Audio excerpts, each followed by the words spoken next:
Hi all, we're going to spend lecture 13 together talking about section 3.4 on the definition of a function. So we're going to start here with a function f with domain, which is what we call the set of all x values, and range y, maps each element of the set x to an element of set y. Okay, so domain is where your values are coming from. The range is where your values are going to. Okay, so alternatively, a function can be viewed as a set of ordered pairs, such that each value is paired with only one value y. Okay, so that's the key thing for it to be a function. So each x can only go to one y. You cannot have multiple y's. You can't send 2 to both 3 and to -4, right? That doesn't make sense. And that leads us to what we call the vertical line test.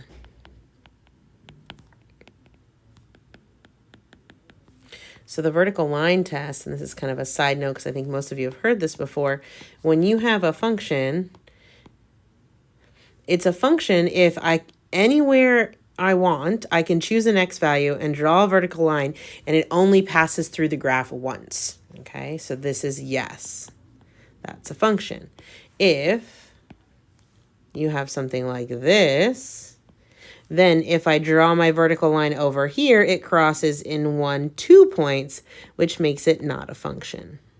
Okay, so that's what the vertical line test does. It can test the graph of a function to determine whether it's a function or not a function. Okay. So although we could write a function as a set of ordered pairs, we usually talk about a function, its domain and its range, and then write where f maps an element x, okay? So we use the following notation. So typically we use f as a function of x, okay? And this means f is a function of x. And that tells us that the domain is all of the x's, and the range represents the y's. Okay, and f of x is just a naming tool. So this gives us a name. So I can give, if I have 3 different functions, I can give them different lettered names, f, g, and h, right? So I can keep them straight. And the of x part is what tells us what the independent variable is, right? Okay, all right. So let's just go through and look at some examples here. And some of this we've done already. So we're going to plot several points for the function f given by f of x equals 2x minus 4. Now we know how to graph this quickly. And so what we can do is they're asking us to give a couple of points, right? So x and y, and 0, 1, 2, -1, -2 is going to be plenty for us today. And you're plugging in. So that means this y here is really f of 0, right? So that notation means I'm replacing this x with a 0. So 2 times 0 minus 4. F of 1 is going to be 2 times 1 minus 4. F of 2 is 2 times 2 minus 4. F of -1 is 2 times -1 minus 4. And f of -2 is 2 times -1 minus 4. And that's going to give me 4 at 0. It's going to give me 2 minus 4 is -2 for f of x is 1. At 2, it's 0. -2 minus 4 is -6. And whoops, this should be a 2. There we go. -4 minus 4 is -8. And then we can go ahead and plot these points. And we get 0, 4. Actually, sorry, this should be -4. What am I doing?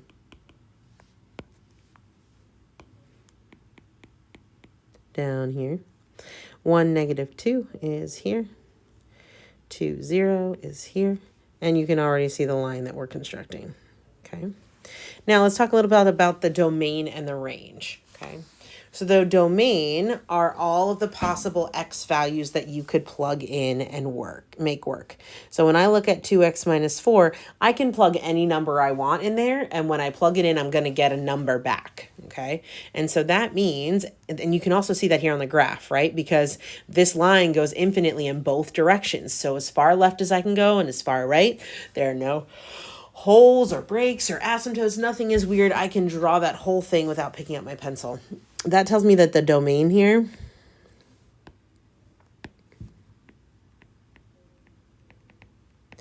are all values from negative infinity to infinity. So we're going to use that interval notation again, right? The other way you could do this is say that it's all capital R with an extra line there. That represents all real numbers. So you could put any real number in and you would get an answer, right? The range, we think about the range being all the possible y values we could get as answers, right? So how far up and down my graph goes. Because my line goes all the way up and all the way down and includes every point in between, that means that I actually get all real numbers here as well. So I can get any y value depending on what value I plug in for x, okay? All right, so some other things that we want to talk about is where a function is increasing and decreasing. So for the first one, a function is increasing on an interval a, b, if, okay, if for an x1 and a x2 in that interval, so we've got to have two x's in the interval, if x1 is less than x2, then f of x1 is less than f of x2, right? So something like this, right? So if I'm drawing that, if this is my interval, a to b, and I pick two numbers in here, x1 and x2, the y value, the corresponding y value for f of x1 should be less than the corresponding y value for f of x2, for x2. Right? And so that means it's going up in there. Okay. The opposite is true. So if it's decreasing, so if my function is decreasing on the interval, if for x1 and x2 that are in the interval from a to b, then if x1 is less than x2, f of x1 is going to be greater than f of x2, okay?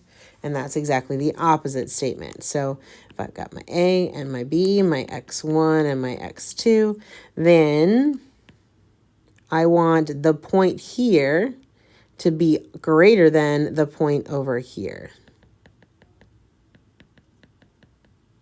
right? So that you can see that it's decreasing, okay? And then we have that a function is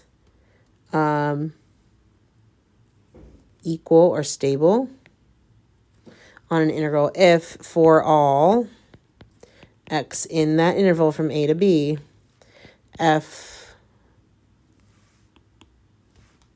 x1 and x2, then f of x1 is equal to f of x2. Right? So if you've got your graph and your x1 and your x2 inside your a and b, then these two values are exactly the same and it stays consistent across there. Okay, so that's what it means to be increasing, decreasing, or equal. Okay. All right, so here's what we want to do. For a given function, we want to be able to state the domain and the range. We want to be able to graph the function and state the intervals of increasing and decreasing, okay? So let's start with stating the domain and range. I'm working with a polynomial here, okay?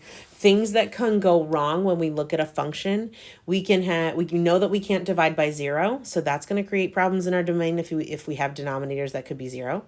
Square roots, we can't have negatives under there, that's going to create problems. And also some other things that we haven't really talked about. So natural logs, right, are also an issue, but we'll get to those way later in the semester. So really the things we're looking out for here is we can't have zeros in the denominator and we can't have square roots. As long as my function does not have either of those two things, no fractions and no square roots, or should I say no x's in the denominator, and no square roots, then there's no issues with my domain, okay? And so this is a polynomial, and so its domain is all real numbers, so negative infinity to infinity. Now, its range is not going to be that. So let's take a look at the graph, and then we'll see what the domain's going to look like. So right away from this, I can tell you that this is going to be a parabola, and I can tell it because of the x squared. And because of the negative in front, I'm going to tell you that it's going to open downward. So it's going to look something like this. So wherever this vertex is, that y at the top, that's going to be our point for which we don't get a y value any larger than that. So that's going to be our maximum value. And then we get all the numbers less than that. Okay. So let's see what the graph of this looks like, and then we'll try to determine that information. Okay, so we're going to start graphing this the way we know how. So x and y, 0, 1, 2, 3, negative 1, negative 2, negative 3. And we're going to plug in. If you plug in 0, you get 3. If you plug in 1, 1 squared is 1 over 2. Negative 1/2 plus 3 gives you 2.5, so 2.5. 2 squared is 4. 4 over 2 is 2. Negative 2 plus 3 is 1. 3 squared is 9. 9 over 2 is 4.5. So negative 4.5 plus 3 is negative 1.5. Negative 1 squared is 1 over 2 is negative 1/2. Negative half plus 3 is positive 2.5. And you can kind of see where we're going to get that symmetry with this. When you plug in 2, negative 2 squared is 4 over 2 is 2. Negative 2 plus 1 is 3. And negative 3 squared is 9 over 2 is 4.5. Negative 4.5 plus 3 is negative 1.5. So when I graph this, I get 0 and 3. At 1, I get 2.5. At negative 1, I get 2.5. At 2, I get 1. At negative 2, I get 1.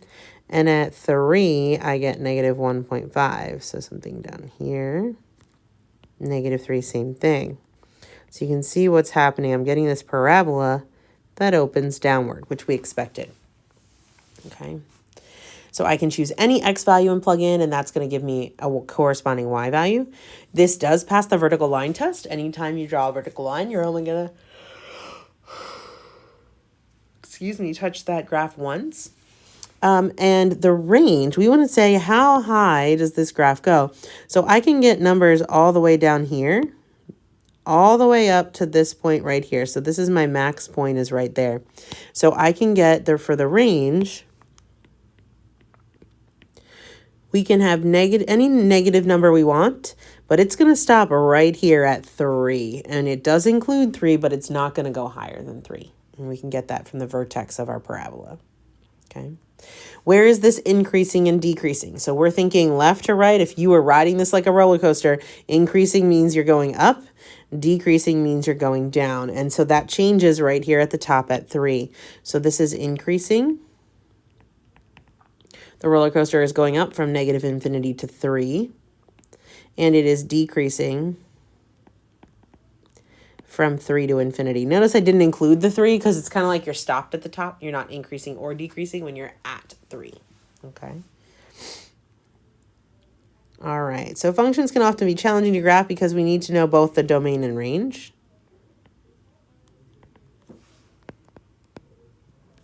Two types of points that can help us nail down a graph's location are the x and y intercepts. We've kind of thrown that one around a little bit here and there. All right, here's how you find the intercepts. So to find the x-intercept, so if we want to be on the x-axis, right? So let's draw a quick picture here.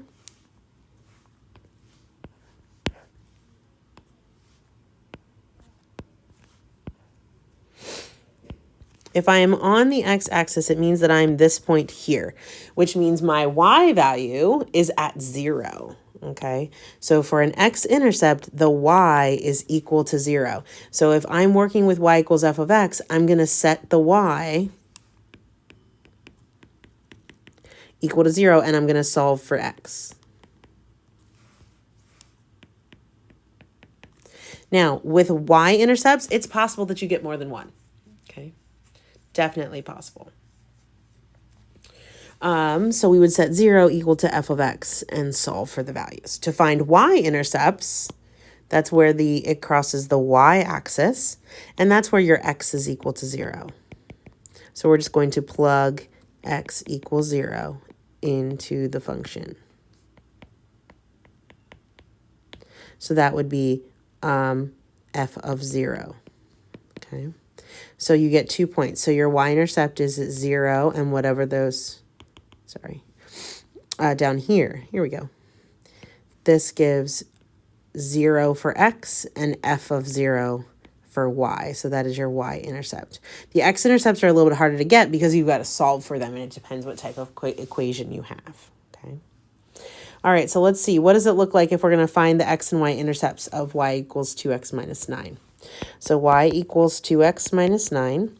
To get the x-intercept, we want y equals 0. So I let the y equal 0, and I solve for the x. So we add 9 to both sides and divide by 2. So x is 9 over 2, which is 4.5. Okay, so we're at 4.5 on the x-axis, so that's 4.5, comma 0 for the y. For the y-intercept, you want where x equals 0. So we're going to take y equals 2 times 0 minus 9, and that's going to give me negative 9. So that's the point 0, negative 9. And we can go ahead and graph that, right? With a line, we only need 2 points. And so at 4.5 on the x, whoops, let me go one more. And at negative 9 on the y. We have that line, okay? So we can use our x and y intercepts to quickly graph. The y-intercept is very quick and easy. The x-intercept requires a little bit of work. All right, now let's talk about finding domains. Okay, so here we go. So the two issues that we're going to have is denominators cannot be 0, because when they're 0, we get a point that's undefined. And we can't have negatives under the square root.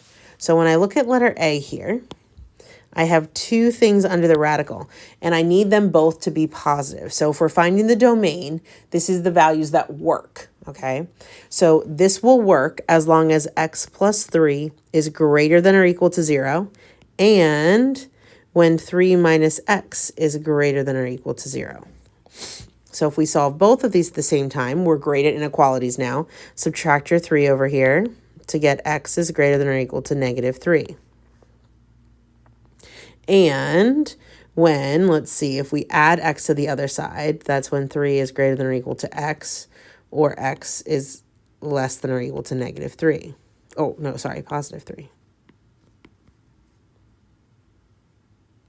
So I need both of these to be true at the same time. So if I draw my number line, and I've got negative 3 and 3, this is closed circles because we have or equal to's.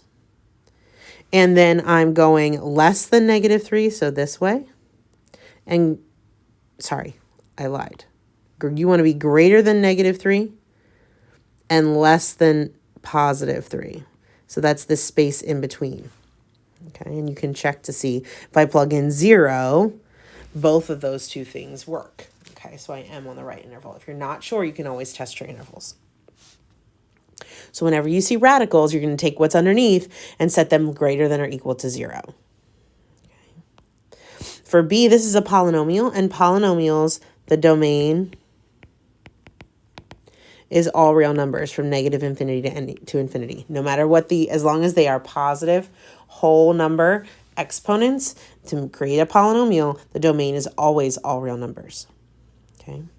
Down here at C, this one has denominator, so we're worried about that denominator being 0. So this, the domain is all points where x squared minus 5 does not equal 0, okay? If we solve for those values, add your 5 to the other side, take the square root, and so x is equal to, cannot be positive or negative root 5, okay? So that means my domain in interval notation goes from negative infinity to negative root 5. Skip over negative root 5, go all the way up to positive root 5. Skip over root 5 and go to infinity, right? It would look like this. So you've got negative root 5 and positive root 5. You don't want to be equal to that. So big circle around there, and I want everything else. So I want all three intervals. I just don't want to include the root 5 and negative root 5. Okay. For D, we have multiple things going on here. So let's start with the denominator. So this denominator cannot be equal to 0. So I want x squared minus 5x plus 4 is not equal to 0. We're going to go ahead and solve this by factoring. So x minus 4, x minus 1 will give me x equals 4 and x equals 1. Those are two numbers that I can't have, okay? Then if we take a look at what's underneath the square root, we have 2x minus 5, and I need that, or so these are not equal to, and 2x minus 5, I want that to be greater than or equal to 0. So if I add 5, that gives me 2x is greater than or equal to 5, and divide by 2. So x is greater than or equal to 5 over 2, which is 2.5. Okay. So if I graph that on my little number line, so I've got 1, 2.5, and 4. We know that we cannot have 1 and 4, so open circles there. For 2.5, we want to be greater than or equal to 2.5. So I can have 2.5, and I want to be bigger than 2.5, okay? So these two things have to happen at the same time. And so that means my domain here starts at 2.5, including 2.5, and it's going to go to 4, but not include 4. And then it's going to go from 4 to infinity. Okay, and again, if you're using WebAssign, you've got to put your union symbol in between those. Okay. And lastly, for letter E, we talked about any polynomial, no matter which one you're talking about. The domain here is from negative infinity to infinity.